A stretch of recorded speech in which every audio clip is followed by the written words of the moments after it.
साधूनां विनाशाय च दुष्कृतां विनाशाय धर्म संस्थापनार्थाय संभवामि युगे युगे युगे युगे युगे युगे युगे यदा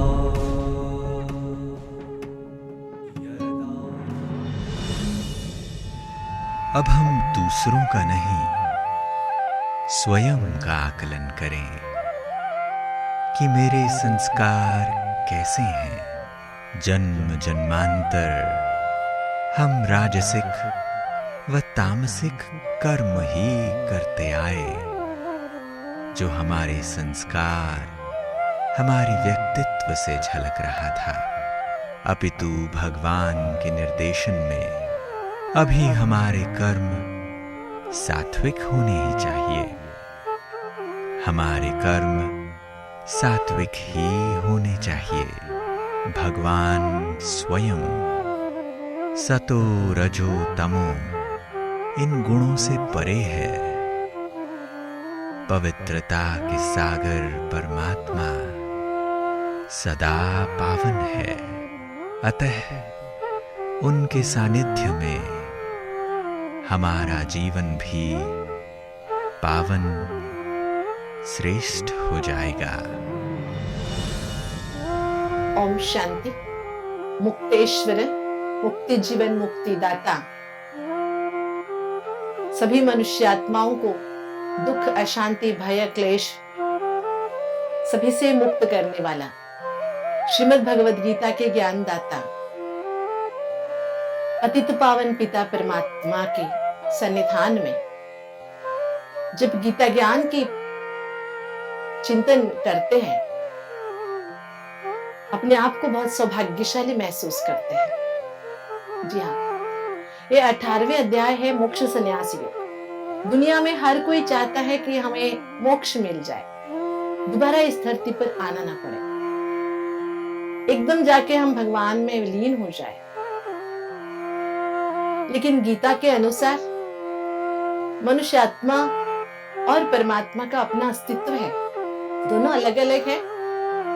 और मनुष्य आत्मा अपने कर्म अनुसार फल जरूर पाते हैं, और जब कर्म फल से युक्त होकर दुखी हो जाते हैं तो फिर कर्म योग का मार्ग बताने योगेश्वर परमात्मा इस धरा पर अवतरित होते हैं। इसलिए जो हमने सुना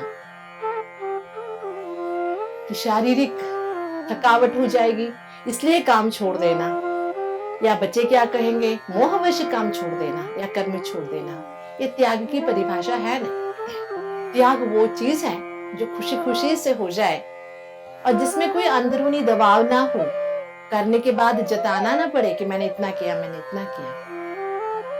इसलिए जो त्यागी है वो जरूर योगी होता है। त्यागी का जीवन योगी का जीवन ही होता है। ऐसे नहीं सब कुछ त्याग करके जंगलों में जाके बैठो और जंगलों में बैठकर फिर घर की याद करो। इससे तो अच्छा है ना घर में रहते हुए दोनों को संभालो, मन ऊपर रख कर। ये जो भगवान हमें रास्ता दिखा रहे हैं, क्योंकि दुनिया की जो आबादी है इसमें करोड़ों लोगों में सभी तो सन्यासी नहीं बन सकते। सन्यास लेना मुख्य नहीं है, लेकिन अंदर एक सन्यासत्व की भावना, मतलब त्याग की भावना जगह रखना बहुत जरूरी है। सत्य के अधिकार से या पैसे के अधिकार से या प्रॉपर्टी के अधिकार से, इन सभी लालसाओं के कारण अगर कोई सन्यास लेता है तो उसे सन्यास कहाँ कहेंगे। ये भी एक नाटक हो गया। जैसे नाटक में, सिनेमा में ड्रेस पहन लेते हैं सन्यासियों का, ऐसे हमने भी अगर कपड़े बदली कर दिए तो इससे कोई फायदा नहीं होगा, जो आजकल हम देख रहे हैं। द्वापर के प्रारंभ में जो त्यागी तपस्वी हुआ करते थे, आज हमें कहाँ नजर आ रहे हैं।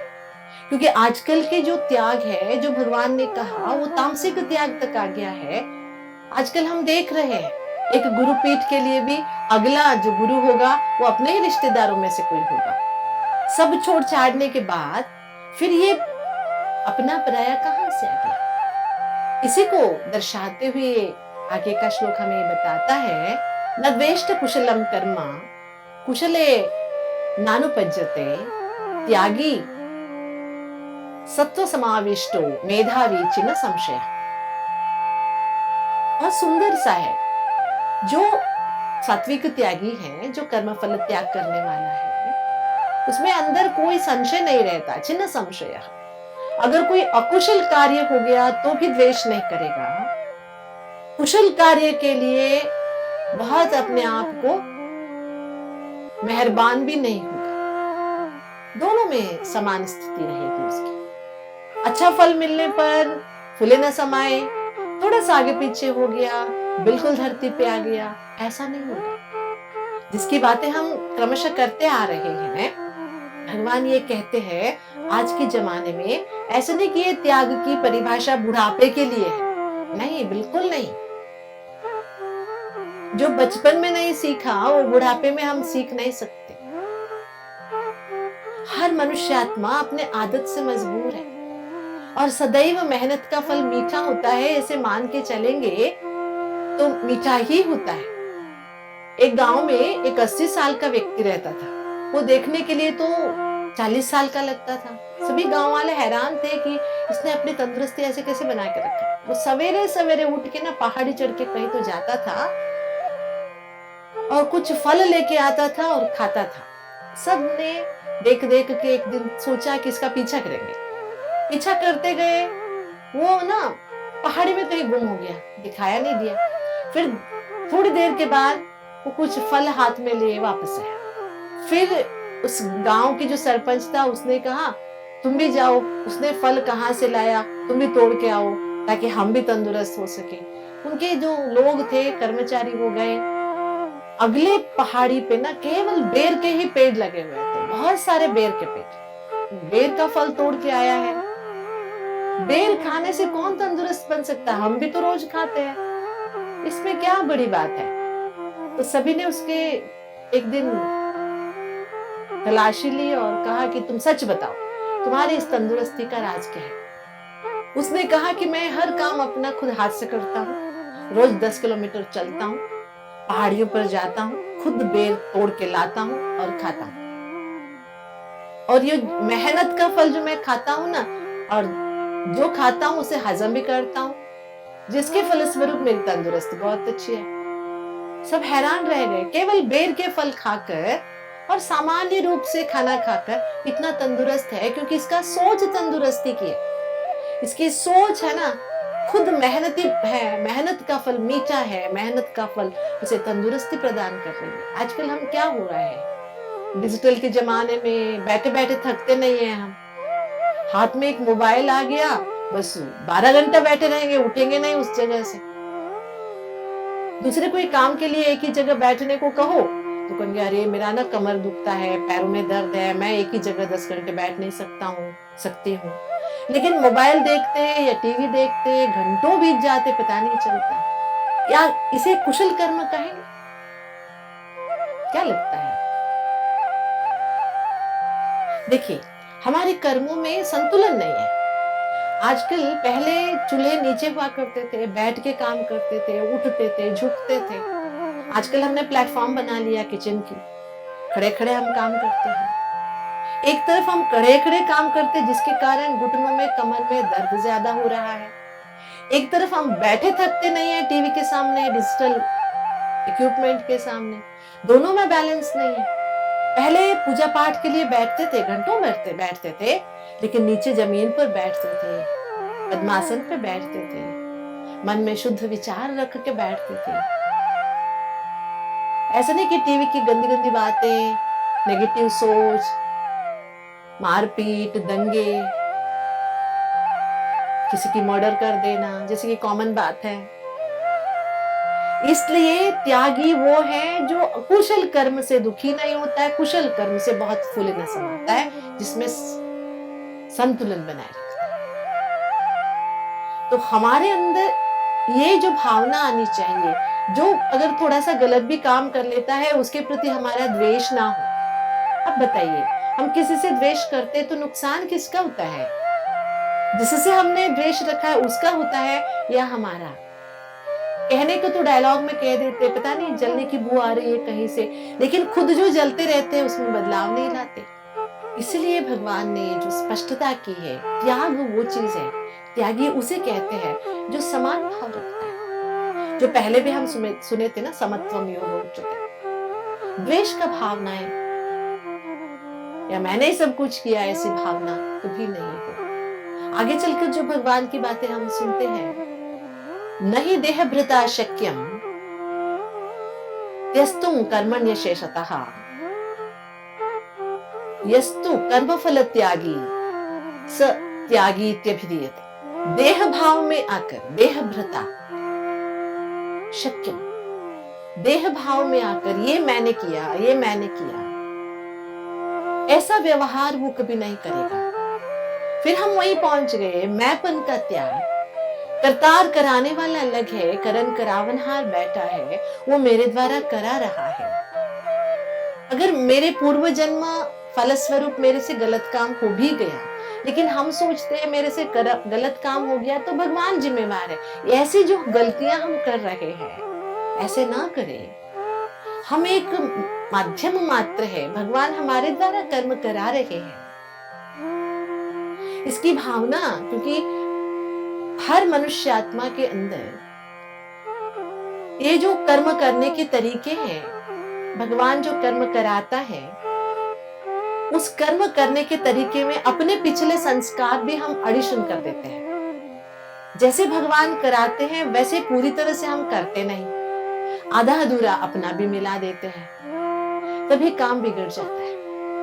हमने कई बार देखा है, जैसे कि समझिए मुझे कोई स्वीट बनाना है, जलेबी बनानी है, मैसूर पाक बनाना है, कुछ बनाना है, उसकी एक रेसिपी है। जो मेरे से वो रेसिपी सीखेगा, सीखने के बाद वो सोचेगा इसमें मैं अपना भी थोड़ा ऐड करूं। बाद में जब वो खराब हो जाता है तो कहेगा दीदी आपने जो रेसिपी दी उसे ठीक बना ही नहीं। लेकिन वो ये नहीं कह रहा है कि आपकी रेसिपी में मैंने थोड़ा अपना भी मिलाया। जैसे कि मैसूर पाक में बेसन का आटा लगता है, हमने सोचा इसमें से थोड़ा सा मैदा भी मिला के देखते तो ऑटोमेटिकली वो जल जाएगा, टेस्ट बदल जाएगी। फिर हम कोसते किसको है? जिसने सिखाया। यहाँ भी यही हो रहा है। देह भाव में आकर, अपनापन दिखाकर, अहंकार में आकर हम कर्म करते हैं, कर्म फल का त्याग नहीं करते और कोसते ऊपर वाले को है। ऐसे नहीं होना चाहिए, भगवान ने ये कहा। और जो हम कर्म करते हैं उसका फल हमें अगले जन्म में जरूर मिल जाता है। अनिष्टम इष्टम मित्रम च त्रिविधम कर्मणः फलम भवत्य त्यागीनाम प्रेत्य न तो सन्यासी नाम कुचित। जो हम इष्ट कर्म करते हैं, अनिष्ट कर्म करते हैं, या मित्रता के भाव से करते हैं, या त्रिविध कर्म राजसिक तामसिक या सात्विक कर्म करते हैं, वो हमें अगले जन्म में जरूर मिल जाता है। अगर हम कर्म फल त्यागी होके करते हैं तो उसके बुरे प्रभाव में हम कभी नहीं आते। सन्यासी नाम माना कर्म फल त्यागी जिसने किया है, उसे एक देखने को या मिलने में फर्क पड़ जाता है। एक राजा के दरबार में एक दिन एक व्यक्ति पहुंच जाता है। ये कहता है कि मैं चेहरा देखकर इस व्यक्ति को पहचानूं। तो राजा ने अपने दरबार में उसे शामिल किया। राजा का एक बहुत प्यारा सा घोड़ा था। राजा ने पूछा ये घोड़ा नस्ली है कि नहीं है, क्योंकि वो बहुत शानदार था देखने में भी और दौड़ने में भी। तब ये व्यक्ति ने कहा नहीं महाराज, ये नस्ली नहीं है। ऐसे कैसे? तभी जिसने इसे पाला पोसा था उस व्यक्ति को बुलाया तो उसने कहा वैसे है तो ये बहुत ऊंचे जाति की घोड़ा, लेकिन बचपन में इस घोड़े का ना मां नहीं रही, तो इस घोड़े को बचपन से ही गाय का दूध पिलाना पड़ा। तो राजा ने उससे पूछा तूने कैसे पहचाना? तो कहता है कि घोड़े जैसे घास खाते हैं ऐसे ये घास नहीं खाता, ये सिर झुका के जैसे गाय खाता है ना वैसे घास खाता है। इससे मैंने इसे पहचाना। और एक थोड़े दिनों के बाद राजा ने इसे अपने अंतःपुर में रानीवास में रख लिया। एक दिन पूछा, मेरी रानी जो है वो खानदानी है ना, बहुत अच्छे खानदान से है वो। तो राजा ने ये प्रश्न पूछा तो ये व्यक्ति ने कहा नहीं, ये खानदानी नहीं है। तो राजा चौंक गया, सासू माँ को बुलाया। तभी पता चला बचपन में ही इस राजा के पिता ने उस खानदान से, अगले एक राजा के खानदान से एक बात कर ली कि आपकी बेटी हमारे घर की बहू बनेगी। लेकिन क्या हो गया, थोड़े दिनों के बाद उनकी बेटी के देहांत हो गया। लेकिन ये दोनों राजाओं के बीच अच्छी संबंध बनाए रखना चाहते थे, इसीलिए परिचारक की बेटी को इन्होंने पाला पोसा और रानी बना के भेज दिया। तो पूछा गया तूने कैसे पहचाना? तो उसने कहा कि रानी मतलब अगर राजघराने की है तो उसे शान शौकत उसके अलग होते हैं। इसका शान शौकत क्या है पता है? अच्छे फल चाहिए इसको, ऐसे इसका शान शौकत जो है परिचारक की है। ऐसे एक दिन राजा ने पूछा कि मेरे बारे में बताओ। तो ये व्यक्ति ने कहा अगर मेरा जान बख्श दोगे तो मैं कहूंगा। तो इसने वादा कर दिया। उसने कहा आप भी खानदानी राजा नहीं है। चौंक गया। तभी बाद में इसे पता चला कि बचपन में राजा को बेटे ना होने पर इन्होंने एक कृषक के बेटे को अपना लिया था। इसलिए पूछा गया कि तुमने कैसे पहचाना कि मैं कृषक का बेटा हूं? तो उस व्यक्ति ने कहा जब भी आप मेरे से खुश होते हो, आप मुझे मोतियों का हार, कंगन वगैरह नहीं देते हो, खाने पीने की चीजें ना भर भर के देते हो, फल देते हो, खाने पीने की चीजें देते हो। राजा तो ऐसे नहीं करता ना, राजा तो अपने गले का हार दे देता है, सोने के सिक्के दे देता है। लेकिन आपके जो असली संस्कार है, मैं ये आपके सामने उदाहरण क्यों रख रही हूं? ये जो त्रिविध कर्म का फल है, राजसिक, तामसिक और सात्विक, अगले जन्म में हमारे संस्कार रूप में आते, हमारे बिहेवियर से, बर्ताव से पता चलता है कि हमने क्या किया है। अगर कर्म फल त्याग किया हुआ है तो अगले जन्म में बहुत कुछ मिलेगा। बहुत कुछ मिलने पर भी वो घमंड नहीं दिखाएगा। ये सब चीजें देखिए, इस कहानी से भी हमें पता चलता है कि एक तो पूर्व जन्म का, एक तो जो पालन पोषण मिलता है उसका भी प्रभाव होता है। इसी तरह परमात्मा भी कह रहे हैं, एक तो भगवान हमारे साथ है, भगवान ने मैं उत्तम मत दे रहा हूं, अगर उसमें हमने मिलावट कर दी तो उसका फल भी हमें मिलेगा। हमारे बर्ताव में, हमारे बिहेवियर में, हमारे व्यक्तित्व में वो झलकेगा। तो अभी हमें करना क्या है? आप है ना, ये कहानी सुनकर दूसरे को जांच करना या दूसरे को जज करना शुरू ना कीजिएगा। खुद को जज करें हम कि मेरे अंदर राजा के संस्कार है, प्रजा के संस्कार है, वजीर के संस्कार है, परिचारक के संस्कार है, कैसे संस्कार है? मैं कर्मफल त्यागी हूं कि नहीं हूं? मेरे कर्म करते हुए अभी तक तो हम तामसिक कर्म करते थे, राजसिक करते थे। एटलीस्ट भगवान के इशारों पर तो हमारे कर्म सात्विक कर्म हो, क्योंकि भगवान तो सतो रजो तमो गुणों से परे है, सदा पावन है, सदा पवित्र है, पवित्रता के सागर है। उसके सन्निधान में उनकी बातों को सुनते हुए हमारा जीवन श्रेष्ठ हो जाए। जो इस कहानी के जरिए हमने कुछ याद किया कि जन्म किसी के पास भी क्यों ना हो, पालन पोषण का भी प्रभाव जरूर पड़ता है। और पिछले जन्म के संस्कार तो कहीं छुपाए छुप नहीं सकते। तो हम आगे के जन्म में सोचने के बजाय अब कर्म करते समय सोचे कि मेरा कर्म कैसा होना चाहिए, सात्विक, राजसिक या तामसिक। हमने पुराणों में, इतिहासों में देखा है, बदला लेने की भावना से कोई तपस्या करता है ना, या अपने आप को सबसे बड़ा कहलाने के लिए तपस्या करता है। ऐसी तपस्या का कोई नतीजा नहीं निकला। पुराण साक्षी है, बहुत सारे असुर मारे गए अपने ही घमंड के कारण। रावण कहते, भस्मासुर कहते, कंस कहते, कितने असुर अपने ही दुष्कर्मों के कारण, अपने ही भावनाओं के कारण, अपने घमंड के कारण, अपने देह भाव के कारण, अपने अहंकार के कारण कहीं के नहीं रहे। तो हमें बनना क्या है, करना क्या है? कर्म तो करना ही है। कर्म करते हुए कर्म फल का त्याग हम जरूर करें, उसकी इच्छा ना रखें। और याद रखें, कर्म फल तो मिलना ही है, कहीं नहीं जाएगा। लेकिन इच्छा रखने से हमारे अंदर की अच्छाई समाप्त हो सकती है। हम जिद्दी बन जाते हैं, है ना। कईयों को देखते हैं हम, जीतने की आदत हो जाती है। अगर कोई तुमसे ज्यादा जीतने वाला आ गया, आजकल स्पोर्ट्स के फील्ड में हम देख रहे हैं, तो उसको मार भी देते, मरवा भी देते, ताकि मेरे घमंड बनी रहे। क्या हुआ इससे? बहुत सारे एग्जाम्पल्स है। बहुत फेमस एक रेस्लर है जो अभी जेल के सलाखों के पीछे है, क्योंकि मेरे से आगे कोई ना जाए। बचपन से हमने सीखा है, एक रेखा को छोटा करना है तो क्या करना पड़ेगा? उस रेखा को काटना नहीं, अपनी रेखा को बढ़ाना पड़ेगा।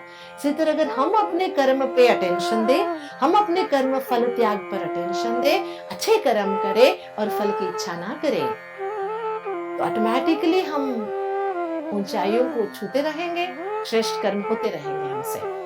क्या लगता है आपको? लगता है कि ये आसान है या लगता है बहुत कठिन है? याद रखिएगा, जब हमने पहला कदम रखा था बचपन में, वो भी आसान नहीं रहा था, है ना। मुश्किल से हमने कदम रखा था। अगर उस समय हम डगमगा जाते तो आज हमारे पैर बहुत वीक रहते, कमजोर रहते, हम चल नहीं पाते। छोटा बच्चा ये समझ सकता है कि गिरने से भी संभलना अच्छा है, गिरते गिरते संभल जाते हैं और आगे बढ़ते हैं। तो हम कर्म फल त्याग से पीछे क्यों हटे? कर्म जरूर करें, भगवान की जैसे मर्जी है वैसे करें, सबको खुश करने के लिए नहीं, भगवान को खुश करने के लिए जिए, और सभी कर्म का फल जो है भगवान के सामने अर्पण करें, तो ये जीवन बहुत खुशनुमा बन जाएगा। ओम शांति। मुक्तेश्वर, मुक्ति जीवन मुक्तिदाता, पतित पावन परमात्मा के सानिध्य में गीता ज्ञान का चिंतन करते हुए हम आप सभी स्वयं को सौभाग्यशाली अनुभव कर रहे हैं। दर्शकों, परमात्मा गीता ज्ञान के माध्यम से हमें समझा रहे हैं कि जो हम इष्ट व अनिष्ट कर्म करते हैं या त्रिविध कर्म अर्थात सात्विक, राजसिक, तामसिक कर्म करते हैं, उसका फल अगले जन्म में हमें हमारे संस्कार के रूप में अवश्य मिलता है। इसीलिए हम कर्म करते समय ही यह सोचें कि हमारा कर्म कैसा होना चाहिए, सात्विक, राजसिक या तामसिक। जीवन में कर्म से संन्यास कर लेना यह महत्वपूर्ण नहीं है, अपितु हमारे भीतर संन्यासत्व की भावना अर्थात त्याग की भावना जगाए रखना अति आवश्यक है। जो सात्विक त्यागी है अर्थात जो कर्म फल का त्याग करने वाला है, उसके भीतर कोई संशय नहीं रहता। वह हर बात में संतुलन बनाए रखता है। यदि हम अच्छे कर्म करेंगे और फल की इच्छा नहीं रखेंगे तो सहज ही हमसे और श्रेष्ठ कर्म होते रहेंगे। हम कर्म जरूर करें, लेकिन कर्म फल का त्याग अवश्य करें। भगवान को खुश करने के लिए जिए और सभी कर्मों का फल भगवान के सामने अर्पण करें, तो जीवन बहुत खुशनुमा बन जाएगा। ओम शांति।